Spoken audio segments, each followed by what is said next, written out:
March 1-ാം തീയതി തിങ്കളാഴ്ച ആയാൽ ആ മാസം എത്ര ചൊവ്വാഴ്ചകൾ കാണും? ഇവിടെ മാർച്ച് 1-ാം തീയതി തിങ്കളാഴ്ചയാണെന്ന് നൽകിയിട്ടുണ്ട്. 1-ാം തീയതി തിങ്കളാഴ്ചയാണ്. അപ്പോൾ 2-ാം തീയതി ചൊവ്വാഴ്ചയായിരിക്കും. നമുക്ക് ആ മാസത്തിലെ ചൊവ്വാഴ്ചകൾ ഏതൊക്കെയെന്ന് നോക്കാം. 2-ാം തീയതി ഒരു ചൊവ്വയാണ്. അടുത്ത ചൊവ്വ കിട്ടാൻ 2നോട് 7 കൂട്ടുക. അപ്പോൾ അടുത്ത ചൊവ്വ 9-ാം തീയതിയാണ്. അടുത്തത് 9ഉം 7ഉം കൂടെ കൂട്ടിയ കിട്ടുന്ന 16-ാം തീയതി ചൊവ്വയായിരിക്കും. 16ഉം 7ഉം 23-ാം തീയതി ചൊവ്വാഴ്ചയായിരിക്കും. 23നോട് 7 കൂട്ടിയാൽ കിട്ടുന്ന 30-ാം തീയതിയും ചൊവ്വാഴ്ചയായിരിക്കും. മാർച്ച് മാസമാണ്, 31 ദിവസങ്ങളാണ് ആകെയുള്ളത്. അതിൽ 2, 9, 16, 23, 30 ഇവയാണ് ചൊവ്വ. അതായത് ആകെ 5 ദിവസമാണ് ചൊവ്വാഴ്ചകൾ ഉണ്ടാവുക. ശരി ഉത്തരം ഓപ്ഷൻ സി. 0, 1, 3, 6, 10 ആണെങ്കിൽ അടുത്ത സംഖ്യ ഏത്? അപ്പോൾ ഇവിടെ ഒരു സംഖ്യാശ്രേണി നൽകിയിട്ടുണ്ട്. ഇതിലെ അടുത്ത സംഖ്യ കണ്ടുപിടിക്കണം. അപ്പോൾ ഈ സംഖ്യകൾ തമ്മിലുള്ള ബന്ധം നമുക്കൊന്ന് നോക്കാം. നോക്കുക, 0നോട് 1 കൂട്ടിയാൽ 1 കിട്ടും. 1നോട് 2 കൂട്ടിയതാണ് അടുത്ത സംഖ്യയായ 3. 3നോട് 3 കൂട്ടിയാൽ അടുത്ത സംഖ്യ 6 കിട്ടി. 6നോട് 4 കൂട്ടിയാൽ 10 ആയി. അപ്പോൾ അടുത്ത് ചെയ്യേണ്ടത് 10നോട് 5 കൂട്ടുക. 10നോട് 5 കൂട്ടിയാൽ 15 വരും. അപ്പോൾ അടുത്ത സംഖ്യ 15ആണ്. ശരി ഉത്തരം ഓപ്ഷൻ ഡി. 25-ന് മുമ്പ് എത്ര അഭാജ്യ സംഖ്യകളുണ്ട്? 25-ന് താഴെയുള്ള അഭാജ്യ സംഖ്യകൾ അഥവാ പ്രൈം നമ്പേഴ്സിൻ്റെ എണ്ണമാണ് ചോദിച്ചിരിക്കുന്നത്. അപ്പോൾ നമുക്ക് 25-ന് താഴെയുള്ള പ്രൈം നമ്പേഴ്സ് ഒന്ന് എഴുതി നോക്കാം. നോക്കുക, ഏറ്റവും ചെറിയ അഭാജ്യ സംഖ്യ അഥവാ പ്രൈം നമ്പർ 2 ആണ്. അടുത്തത് 3, 5, 7. 7-ന് ശേഷം വരുന്ന പ്രൈം നമ്പർ 11 ആണ്. 13, 17, 19, അടുത്തത് 23. ഇതാണ് 25-ൽ താഴെയുള്ള പ്രൈം നമ്പേഴ്സ്. ഇതിൻ്റെ എണ്ണം 4, 4, 8, 1, 9 ആണ്. അപ്പോൾ 25-ന് മുമ്പുള്ള അഭാജ്യ സംഖ്യകളുടെ എണ്ണം 9. ശരി ഉത്തരം ഓപ്ഷൻ ബി. റൂട്ട് ഓഫ് 0.0049 എത്ര? ഇവിടെ 0.0049ൻ്റെ സ്ക്വയർ റൂട്ട് അഥവാ വർഗ്ഗമൂലം കാണണം. അപ്പോൾ ഇതിൻ്റെ ഉത്തരം എഴുതാൻ നമുക്ക് എളുപ്പമാണ്. നമുക്ക് റൂട്ട് ഓഫ് 0.0049 സമം, ഓർക്കുക 49ൻ്റെ സ്ക്വയർ റൂട്ട് 7 ആണ്. കാരണം 7ൻ്റെ സ്ക്വയർ 49 ആണ്. അതുകൊണ്ട് 49ൻ്റെ സ്ക്വയർ റൂട്ട് 7 ആണ്. അപ്പോൾ നമ്മളിവിടെ 49ൻ്റെ സ്ക്വയർ റൂട്ട് എഴുതുക 7. ഇനി ഇതിന് ഡെസിമൽ പോയിൻ്റ് കൊടുക്കണം. അതിനായിട്ട് ചെയ്യേണ്ടത്, ഇവിടെ ഡെസിമൽ പോയിൻറ്റിന് വലതുവശത്തുള്ള അക്കങ്ങളുടെ എണ്ണം എടുക്കുക. ഇവിടെ ഡെസിമൽ പോയിൻറ്റിന് വലതുവശത്ത് 4 അക്കങ്ങളുണ്ട്. ഇവിടെയുള്ള എണ്ണത്തിൻ്റെ പകുതി അക്കങ്ങൾ വേണം ഇതിൻ്റെ സ്ക്വയർ റൂട്ടിൽ ഡെസിമൽ പോയിൻറ്റിന് വലതുവശത്ത്. ഇവിടെ 4 അക്കങ്ങളുള്ളതുകൊണ്ട് ഇതിൻ്റെ വർഗ്ഗമൂലത്തിൽ ഡെസിമൽ പോയിൻറ്റിന് വലതുവശത്ത് 2 അക്കങ്ങൾ ഉണ്ടാവണം. അപ്പോൾ വലത്ത് നിന്ന് 2 സ്ഥാനം ഇടത്തോട്ട് മാറ്റി ഡെസിമൽ പോയിൻറ്റ് കൊടുക്കുക. അപ്പോൾ ഇവിടെ ഒരക്കമേ ഉള്ളൂ. അപ്പോൾ ഒരു 0 കൂടെ ഇടതുവശത്ത് കൊടുക്കുക. എന്നിട്ട് ഡെസിമൽ പോയിൻറ്റ് കൊടുക്കുക. അപ്പോൾ പോയിൻറ്റ് 07 വരും. പൂർണ്ണസംഖ്യ ഭാഗം 0 ആണെന്ന് കാണിക്കാൻ ഇവിടെ ഒരു 0 കൂടെ കൊടുത്തേക്കുക. അപ്പോൾ 0.07 ആണ് ഉത്തരം. ശരി ഉത്തരം ഓപ്ഷൻ സി. സെക്കൻഡിൽ 12.5 മീറ്റർ വേഗതയിലോടുന്ന 150 മീറ്റർ നീളമുള്ള ഒരു തീവണ്ടി 350 മീറ്റർ നീളമുള്ള ഒരു പാലം കടക്കാൻ എത്ര സമയമെടുക്കും? ഇവിടെ 150 മീറ്റർ നീളമുള്ള ഒരു തീവണ്ടി 350 മീറ്റർ നീളമുള്ള ഒരു പാലം കടക്കാൻ എടുക്കുന്ന സമയമാണ് കണ്ടുപിടിക്കേണ്ടത്. തീവണ്ടി ഒരു പാലം കടക്കാൻ തീവണ്ടിയുടെ നീളവും പാലത്തിൻ്റെ നീളവും കൂട്ടിക്കിട്ടുന്ന അത്രയും ദൂരം സഞ്ചരിക്കണം. ഇവിടെ തീവണ്ടിയുടെ നീളം 150 മീറ്ററും പാലത്തിൻ്റെ നീളം 350 മീറ്ററുമാണ്. രണ്ടും കൂടെ കൂട്ടിയാൽ 500 മീറ്റർ എന്ന് കിട്ടും. അപ്പോൾ ഈ തീവണ്ടി 500 മീറ്റർ സഞ്ചരിക്കാൻ എടുക്കുന്ന സമയമാണ് നമ്മൾ കണ്ടുപിടിക്കേണ്ടത്. ഇവിടെ തീവണ്ടി സെക്കൻഡിൽ 12.5 മീറ്റർ വേഗതയിലാണ് ഓടുന്നത്. അതായത് ഒരു സെക്കൻഡിൽ 12.5 മീറ്റർ സഞ്ചരിക്കും. അല്ലെങ്കിൽ 12.5 മീറ്റർ സഞ്ചരിക്കാനായിട്ട് 1 സെക്കൻഡ് സമയം തീവണ്ടി എടുക്കും. അപ്പോൾ 500 മീറ്റർ സഞ്ചരിക്കാൻ എത്ര സമയമെടുക്കും? അത് കണ്ടുപിടിക്കാനായിട്ട് 500നെ 12.5 കൊണ്ട് ഹരിക്കണം. അങ്ങനെ ഹരിച്ചു കഴിഞ്ഞാൽ നമുക്ക് ഉത്തരം കിട്ടും. നമുക്ക് മറ്റൊരു രീതിയിൽ ഇത് ചെയ്യാം. 12.5 മീറ്റർ സഞ്ചരിക്കാനായിട്ട് 1 സെക്കൻഡ് സമയമെടുക്കും. അപ്പോൾ 12.5യുടെ ഇരട്ടി 25 മീറ്റർ സഞ്ചരിക്കാൻ എത്ര സമയം വേണ്ടി വരും? 1 സെക്കൻഡിൻ്റെ ഇരട്ടി 2 സെക്കൻഡ് സമയം വേണം. അങ്ങനെയാണെങ്കിൽ 250 മീറ്റർ സഞ്ചരിക്കാനോ? 25ൻ്റെ 10 ഇരട്ടിയാണ് 250. 2ൻ്റെ 10 ഇരട്ടി കണ്ടാൽ മതി, 20 സെക്കൻഡ്. അപ്പോൾ 250 മീറ്റർ സഞ്ചരിക്കാൻ 20 സെക്കൻഡ്, അല്ലെങ്കിൽ 500 മീറ്റർ സഞ്ചരിക്കാൻ 250ൻ്റെ ഇരട്ടിയാണല്ലോ 500 മീറ്റർ സഞ്ചരിക്കാൻ 20ൻ്റെ ഇരട്ടി 40 സെക്കൻഡ് സമയം വേണ്ടി വരും. അപ്പോൾ ഹരിച്ചു കഴിഞ്ഞാലും നമുക്ക് അതേ ഉത്തരം തന്നെ കിട്ടും, 40 എന്ന് തന്നെ കിട്ടും. 40 സെക്കൻഡ് സമയം കൊണ്ട് തീവണ്ടി പാലം കടക്കും. ശരി ഉത്തരം ഓപ്ഷൻ എ. മകളുടെ വയസ്സിൻ്റെ 3 മടങ്ങാണ് അമ്മയുടെ വയസ്സ്.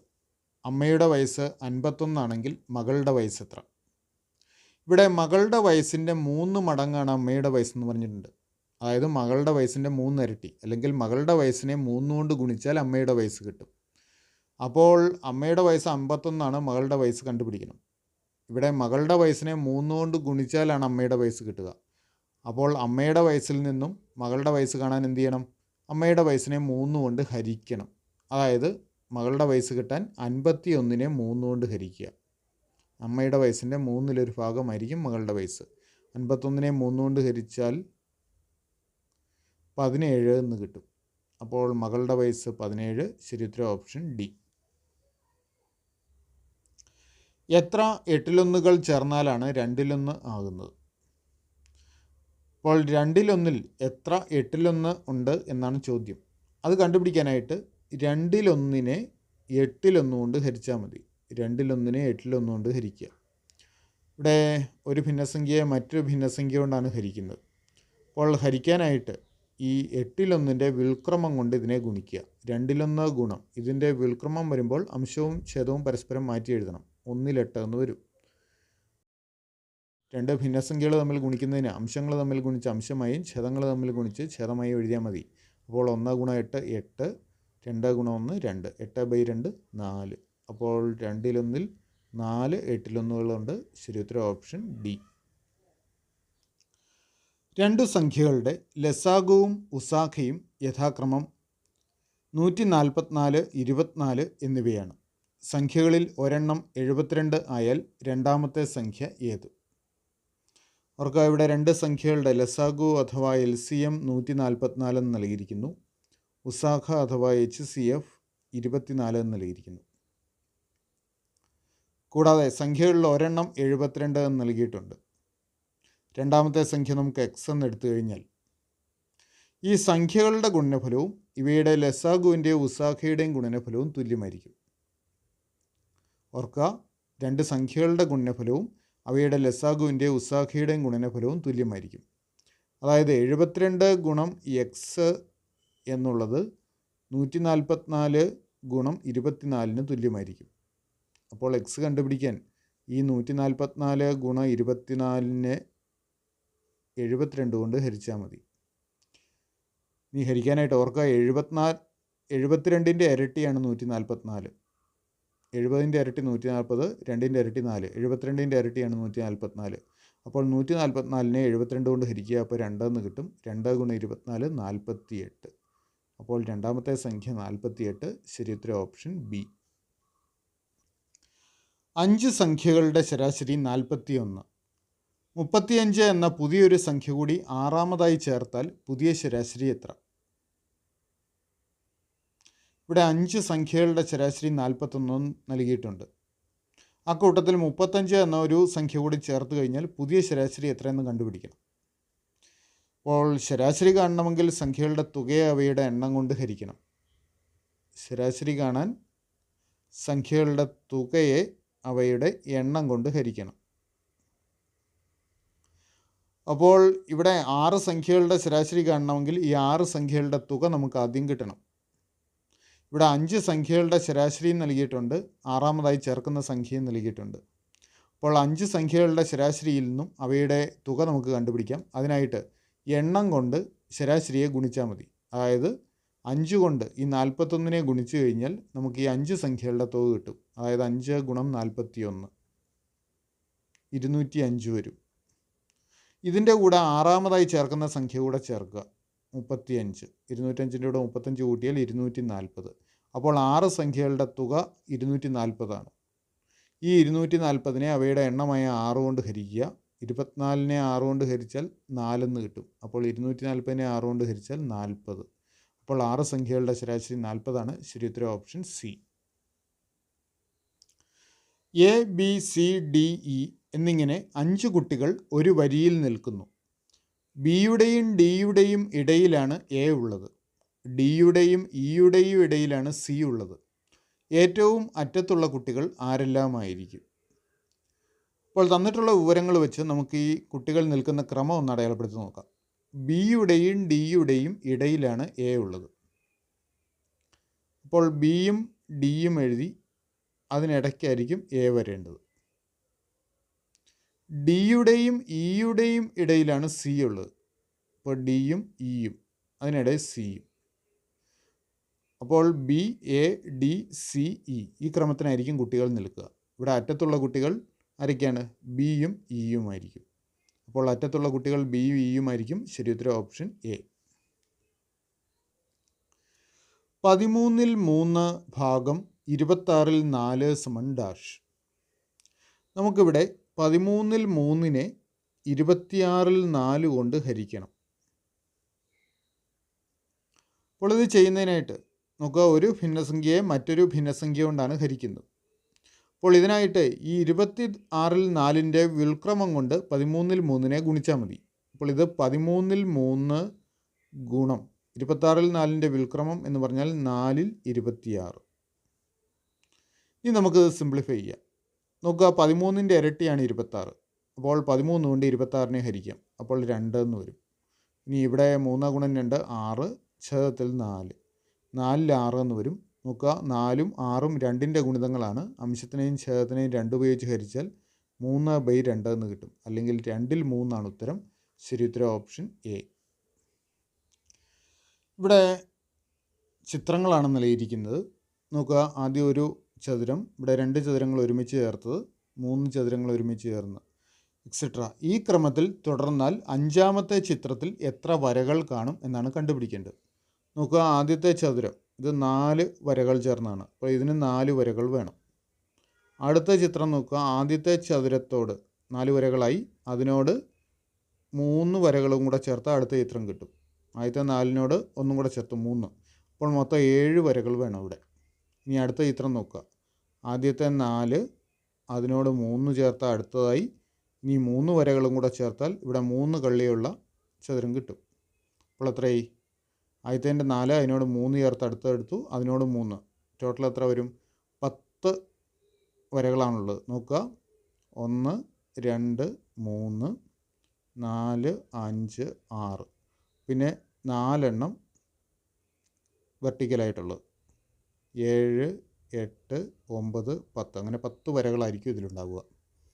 നോക്കുക, അപ്പോൾ ഓരോ ബോക്സും അടുത്തോട്ട് ചേർക്കുന്നതിന് 3 വരകൾ വീതമാണ് വേണ്ടത്. ആദ്യത്തെ ബോക്സിന് 4 വര വേണം. ഇനി അടുത്തത് ചേർക്കാൻ 1 2 3, അങ്ങനെ 3 വരകൾ മതി. അപ്പോൾ 4 3 7ആയി. അടുത്തതിനോ 1 2 3, 7 3 10ആയി. ഇനി ഓരോ ഇതും കൂടെ ചേർത്താൽ 10 3 13. അപ്പോൾ നോക്കുക, അതിൻ്റെ ക്രമം നോക്കുക, 4 7 10 13. അപ്പോൾ അടുത്ത് വരേണ്ടത് 3 വീതമാണ് ഇവിടെ കൂടി വരുന്നത്. 13 3 16 ആണ്. അപ്പോൾ 5ാമത്തെ ചിത്രത്തിന് 16 വരകൾ ഉണ്ടാവണം. ശരി ഉത്തരം ഓപ്ഷൻ ബി. 6 മാങ്ങയുടെ വാങ്ങിയ വില 5 മാങ്ങയുടെ വിറ്റ വിലയ്ക്ക് തുല്യമാണെങ്കിൽ ലാഭം എത്ര? നോക്കുക, ഇവിടെ 6 മാങ്ങയുടെ വാങ്ങിയ വില 5 മാങ്ങയുടെ വിറ്റ വിലയ്ക്ക് തുല്യമാണെങ്കിൽ ലാഭം എത്രയെന്നാണ് ചോദിച്ചിരിക്കുന്നത്. നമുക്ക് തന്നിരിക്കുന്ന സംഖ്യകൾ 4 3 2 1ഒക്കെയാണ്. ലാഭശതമാനമൊന്നുമല്ല ഇവിടെ ചോദിച്ചിരിക്കുന്നത്. അപ്പോൾ ഓർക്കുക, 6 മാങ്ങയുടെ വാങ്ങിയ വില 5 മാങ്ങയുടെ വിറ്റ വിലയ്ക്ക് തുല്യമാണ്. അതായത് 5 മാങ്ങ വിൽക്കുമ്പോൾ തന്നെ 6 മാങ്ങ വാങ്ങാനായി നമ്മൾ ചിലവാക്കിയ തുക തിരികെ കിട്ടും. 5 മാങ്ങ വിൽക്കുമ്പോൾ തന്നെ 6 മാങ്ങയ്ക്ക് വാങ്ങാനായി ചിലവാക്കിയ തുക കിട്ടും. അപ്പോൾ പിന്നെ ഒരു മാങ്ങ മിച്ചം ഉണ്ടാവുമല്ലോ. 6 എണ്ണത്തിൽ 5 എണ്ണം വിൽക്കുമ്പോൾ തന്നെ മുടക്കുമുതൽ കിട്ടി, പിന്നെ ഒരെണ്ണം മിച്ചമുണ്ട്. അപ്പോൾ ആ ഒരെണ്ണമാണ് ലാഭം. അപ്പോൾ ലാഭം 1ആണ്. ശരിയുത്തരം ഓപ്ഷൻ ഡി 1. 485.012 ഗുണം 100 സമൻ ഡാഷ്. ഇവിടെ നോക്കുക, 485.012നെ 100 കൊണ്ട് ഗുണിക്കണം. അപ്പോൾ ഒരു ദശാംശ സംഖ്യ 100 കൊണ്ട് ഗുണിക്കാനായിട്ട് അതിലെ ഡെസിമൽ പോയിൻ്റ് 2 സ്ഥാനം വലത്തോട്ട് മാറ്റിയാൽ മതി. അപ്പോൾ അതിങ്ങനെ വരും, 485 എഴുതി 2 സ്ഥാനം കൂടെ വലത്തോട്ട് മാറണം ഡെസിമൽ പോയിൻറ്റ്. അപ്പോൾ 0 1 കഴിഞ്ഞ് പോയിൻ്റ് കൊടുക്കുക. അപ്പോൾ 48,501.2 എന്ന് കിട്ടും. ശരി ഉത്തരം ഓപ്ഷൻ സി. 5 കിലോ ഗോതമ്പിന് 91.50 രൂപ ആകുമെങ്കിൽ 183 രൂപയ്ക്ക് എത്ര കിലോ ഗോതമ്പ് കിട്ടും? ഇവിടെ 5 കിലോ ഗോതമ്പിന് 91.50 രൂപ അല്ലെങ്കിൽ 91.5 രൂപ, 91.5 രൂപയ്ക്ക് 5 കിലോ ഗോതമ്പ് കിട്ടും. അപ്പോൾ 183 രൂപയ്ക്ക് എത്ര കിലോ ഗോതമ്പ് കിട്ടും എന്നാണ് എഴുതേണ്ടത്.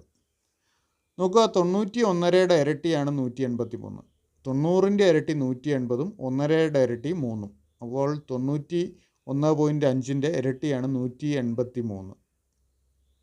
അപ്പോൾ 91.5 രൂപയ്ക്ക് കിട്ടുന്നതിൻ്റെ ഇരട്ടി ഗോതമ്പ് 183 രൂപയ്ക്ക് കിട്ടണം. അതായത് 5ൻ്റെ ഇരട്ടി 10 കിലോഗ്രാം.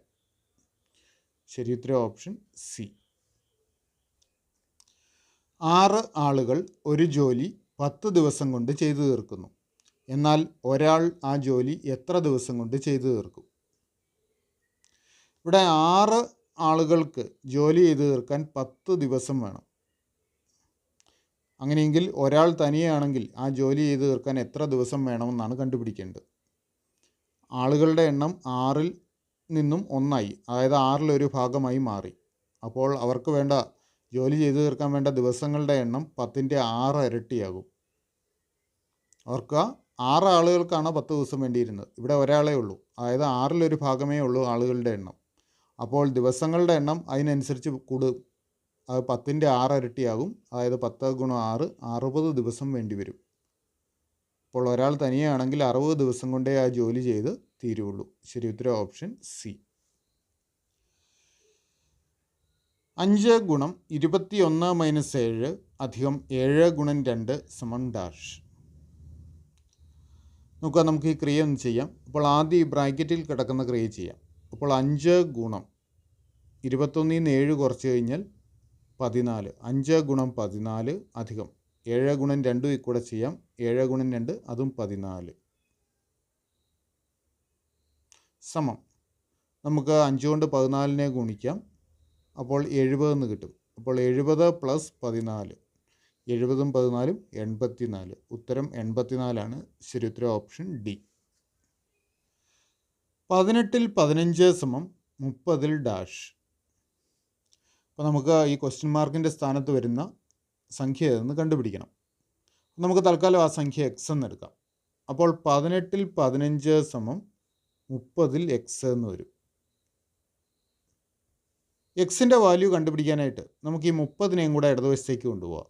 ഇപ്പോൾ 30 ഡിനോമിനേറ്ററിലാണ്, ഛേദത്തിലാണ്. അത് ഇവിടെ വരുമ്പോൾ അംശത്തിലാവും. അപ്പോൾ 30 × 15/18 = എക്സ് എന്ന് കിട്ടും. നമുക്കിവിടെ ഇത് സിംപ്ലിഫൈ ചെയ്യാം. നോക്കുക, 30ഉം 18ഉം ഇത് രണ്ടും 6ൻ്റെ ഗുണിതങ്ങളാണ്. 30നെ 6 കൊണ്ട് ഹരിച്ചാൽ 5 എന്ന് കിട്ടും. 18നെ 6 കൊണ്ട് ഹരിച്ചാൽ 3 എന്ന് വരും. 3 കൊണ്ട് 15നെ ഹരിക്കാമല്ലോ. 3 കൊണ്ട് 15നെ ഹരിച്ചാൽ 5. അപ്പോൾ 5 × 5 25 എന്ന് കിട്ടും. അപ്പോൾ 25 = എക്സ് എന്ന് കിട്ടും. അല്ലെങ്കിൽ എക്സിൻ്റെ വാല്യൂ 25ആണ്. ശരി ഉത്തരം ഓപ്ഷൻ ഡി. 38, 45, 207, 389 ഒറ്റയാനെ കണ്ടെത്തുക. ഇവിടെ 4 സംഖ്യകൾ നൽകിയിട്ടുണ്ട്. ഇക്കൂട്ടത്തിൽ വേറിട്ട് നിൽക്കുന്ന സംഖ്യ ഏതെന്ന് കണ്ടുപിടിക്കണം. അപ്പോൾ ഇക്കൂട്ടത്തിലെ 3 സംഖ്യകൾക്ക് പൊതുവായ ഒരു പ്രത്യേകതയുണ്ടാവും. ആ പ്രത്യേകത ഇല്ലാത്ത സംഖ്യയാണ് കണ്ടെത്തേണ്ടത്.